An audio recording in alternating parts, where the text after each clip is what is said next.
She thought she was untouchable, until the restaurant's owner stepped in with a lesson money couldn't buy. The evening rush at Donovan's, a high-end restaurant in San Diego, was in full swing. Crystal chandeliers cast a warm glow over the polished wooden tables, each adorned with white linen and gleaming silverware. Waiters moved with precision, balancing trays of exquisitely plated meals, their footsteps soft against the marble floor. Among the crowd of diners was a group of 3 women seated at the center of the room, their laughter carrying over the gentle hum of conversations. At the head of the group sat Evelyn Monroe, a woman whose presence demanded attention. Evelyn wasn't just wealthy, she exuded it. Her diamond necklace sparkled as brightly as her watch, which peeked out from beneath the cuff of her tailored blazer. With a perfectly manicured hand, she sipped from her glass of wine, her eyes scanning the room as though deciding whether it met her standards. To Evelyn, everything had a hierarchy, and tonight she was perched firmly at the top. At the far end of the room, a waitress, young with an air of nervous energy, was weaving through the maze of tables. Her name tag read Emily, though it was barely visible against the dark fabric of her uniform. Emily had been working double shifts for weeks, saving every penny for college. But tonight, her exhaustion was evident in the way she stumbled slightly while setting down a tray of glasses. Evelyn noticed. Her lips curled into a faint smirk. To her, people like Emily were invisible until they weren't, until they made a mistake. The evening took a sharp turn when Emily arrived at Evelyn's table. Setting down their entrees, she murmured, "Here you are, ladies. I hope you enjoy your meals." Her voice trembled slightly, but her politeness was unwavering.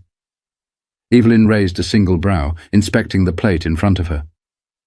"Excuse me," she said, her tone cutting through the air like a knife.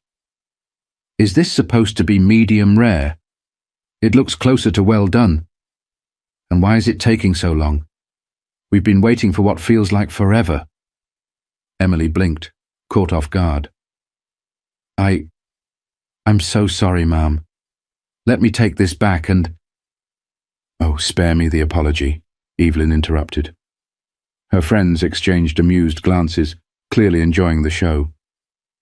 "Honestly, it's not that hard to get an order right. Or is it?" Emily's cheeks flushed a deep red.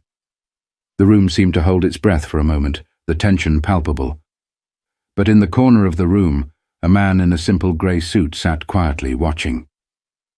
His expression gave away nothing, but his gaze didn't waver.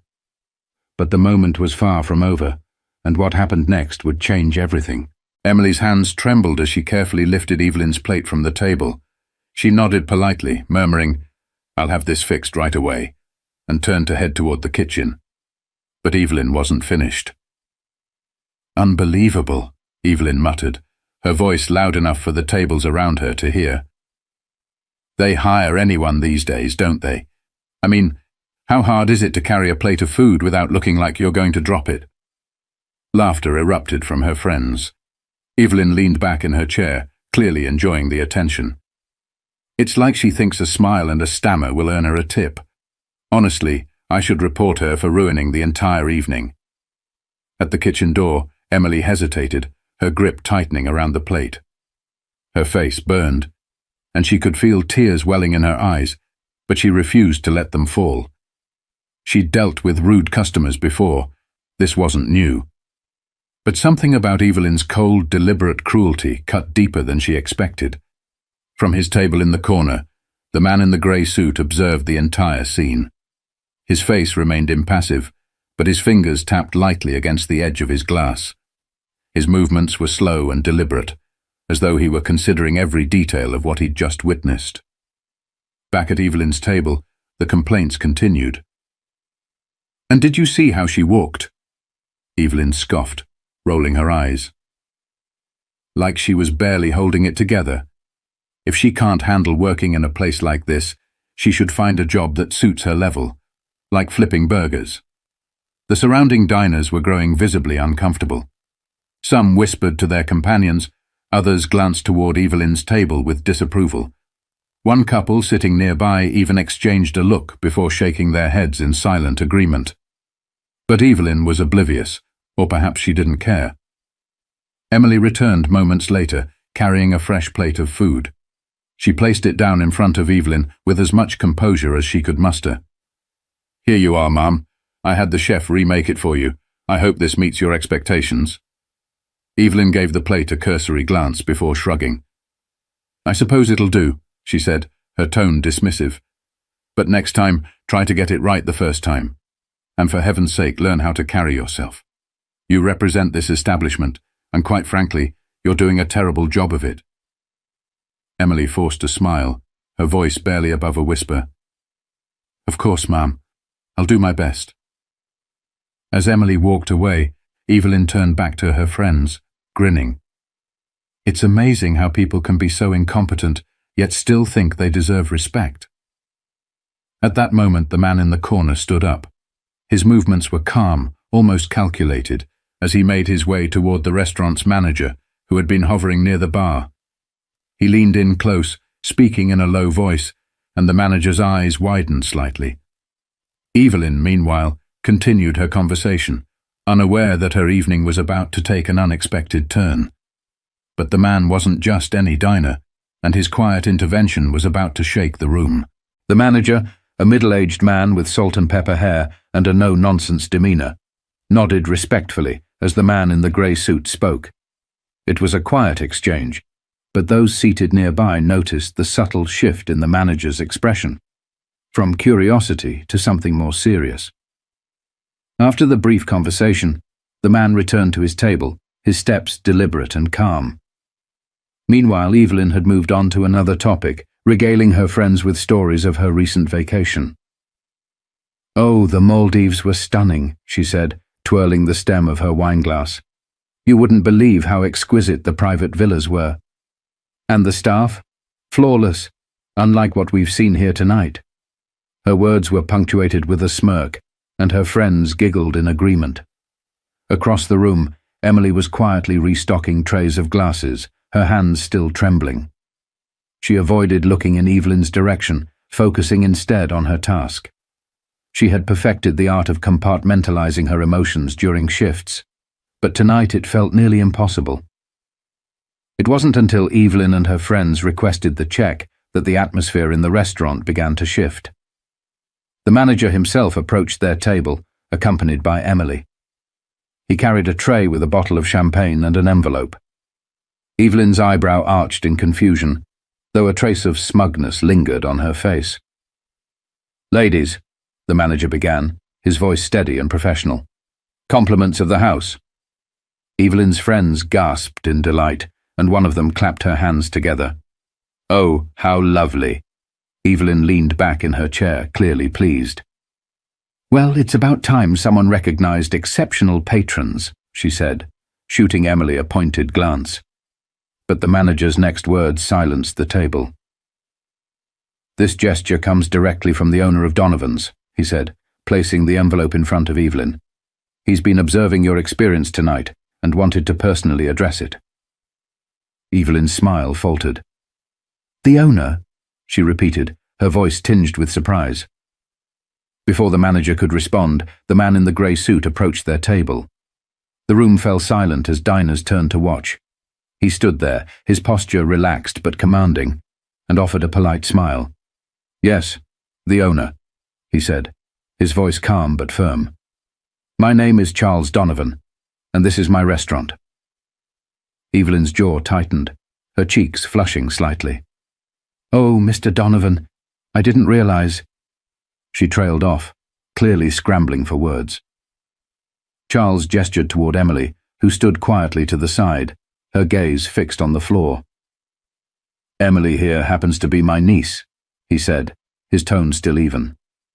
"She's one of the hardest working people I know, and I take great pride in having her as part of my team." The color drained from Evelyn's face. Her friends exchanged uneasy glances, their earlier laughter replaced by an awkward silence. Charles didn't raise his voice. He didn't need to. "I couldn't help but overhear the way you spoke to her tonight," he continued, And while I understand that mistakes happen, I believe there's a way to handle them, with respect and kindness." Evelyn fumbled for a response, but before she could say anything, Charles leaned in slightly, his calm demeanor unyielding. "Money might buy you luxury, but it doesn't entitle you to belittle those who work to provide it," he said, his words cutting through the silence like a knife. But his message wasn't just for Evelyn, it was for everyone in the room, and the weight of it hung in the air. The room was utterly silent, every diner frozen in place, hanging on Charles's words. Evelyn, who moments ago radiated superiority, now sat stiffly, her confidence visibly shaken. Her fingers fidgeted with the stem of her wineglass, her carefully composed demeanor crumbling under the weight of the moment. Charles straightened, his eyes sweeping over Evelyn's friends, then the rest of the restaurant. "Respect is the foundation of this establishment," he said, his voice resonating throughout the room. "Not just respect for the food we serve, but for the people who make it possible.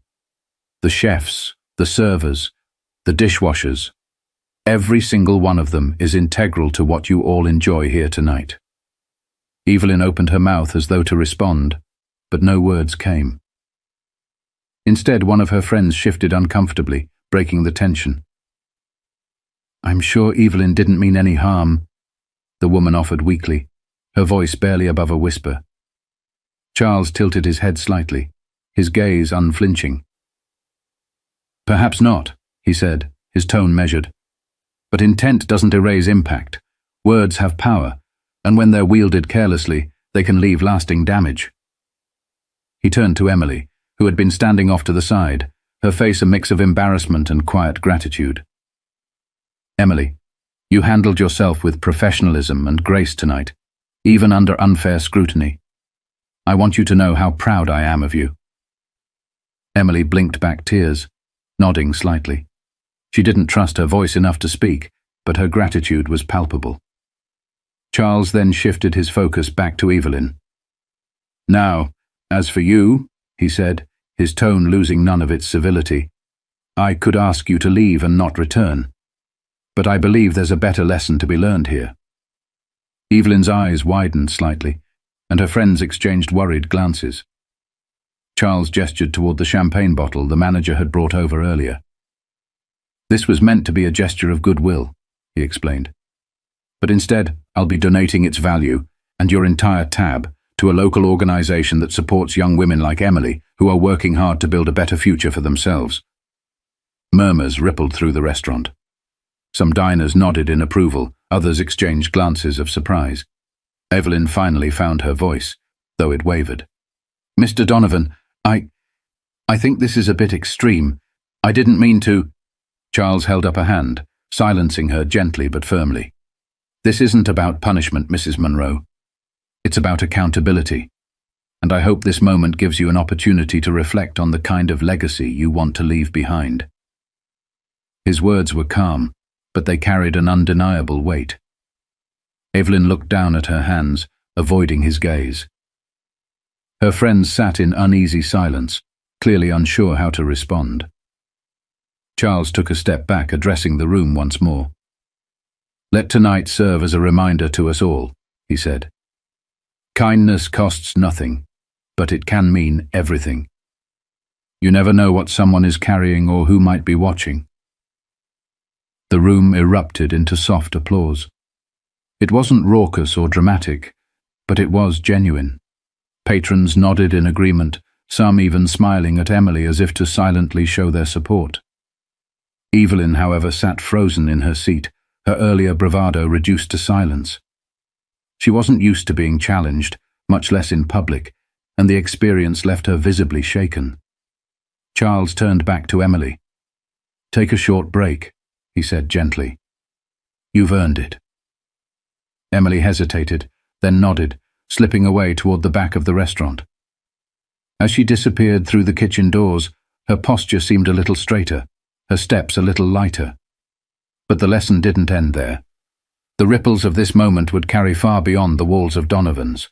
The evening at Donovan's slowly returned to its usual rhythm, but something had shifted in the air. Patrons whispered to one another, not about the food or the decor, but about what they had just witnessed. The quiet man in the grey suit had reminded them of something profound. Decency and respect weren't just virtues, they were essential. Evelyn remained at her table, uncharacteristically silent. Her friends awkwardly exchanged glances, unsure of how to proceed. They avoided addressing the moment directly, but the discomfort was written on their faces. Evelyn stared at her untouched plate, the taste of humiliation stronger than any meal she could have ordered. At the back of the restaurant, Emily leaned against the wall near the kitchen, taking deep breaths to steady herself. Her manager approached her with a warm smile. "You handled yourself beautifully tonight," he said. "Not many could have stayed so composed." Emily nodded, her voice soft but steady. "Thank you," she replied. "I didn't think anyone noticed." "They noticed," the manager assured her, "especially Mr. Donovan." In the dining area, Charles Donovan returned to his seat, casually sipping from his glass of water as if nothing extraordinary had happened. A few patrons passed by his table on their way out, offering polite nods or quiet words of appreciation. One diner, an older gentleman, stopped briefly. "You don't see people stand up like that often anymore," he said. "That was something special." Charles smiled faintly. It wasn't about standing up. It was about reminding everyone, myself included, that kindness is the least we can offer each other. As Evelyn and her friends rose to leave, she avoided looking at anyone directly. Her cheeks were still flushed, her confident stride reduced to a tentative shuffle. At the door, she paused, glancing back at the room she had once commanded. For the first time, she seemed smaller, quieter, less sure of herself. The staff and diners didn't look at her with pity or disdain. Instead, there was a shared understanding, a collective hope that maybe, just maybe, she'd walk away from this moment a little different. Outside, the night air was crisp, and Evelyn paused on the sidewalk. Her friends tried to console her, offering platitudes that rang hollow, but she waved them off, saying she needed a moment. Meanwhile, inside Donovan's, Emily returned to the floor with a newfound confidence. She moved between tables, smiling warmly at patrons who now saw her not just as a waitress, but as a young woman with strength and dignity. The night ended quietly, but the lesson lingered long after the doors closed. Some patrons left bigger tips than usual.